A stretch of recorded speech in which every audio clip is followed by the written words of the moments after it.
జానపద కళలతో కనువిందు చేస్తూ కళారూపాలతో మైమరిపింపజేస్తూ విచిత్ర వేషధారణలతో ఆకట్టుకుంటూ విజయనగరం ఉత్సవ శోభయామానంగా జరిగింది.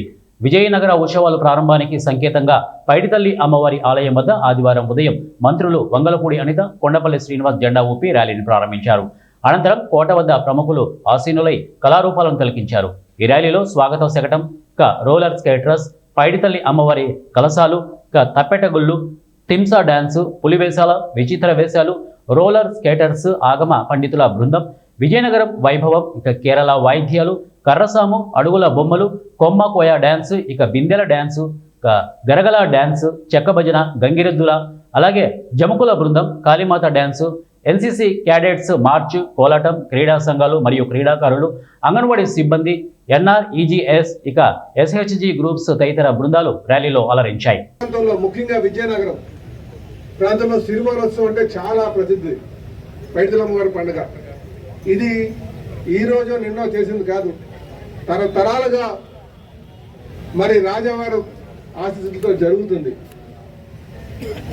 ఇది మన ఉత్తరాంధ్ర ప్రాంతంలో చాలా ప్రసిద్ధిగాంచినటువంటి పండుగ. ఈ పండుగను మనం ఇంకా ముందుకు తీసుకెళ్లాల్సిన అవసరం ఉంది. దీనికి నాయకులు, ప్రజలు అందరూ కూడా సహకారం అందించాల్సిన అవసరం ఉందని చెప్పి ఈ సందర్భంగా తెలియజేస్తున్నారు.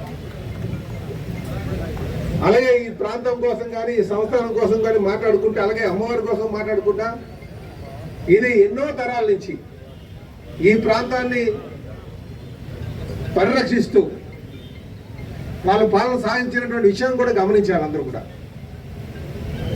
అందుకనే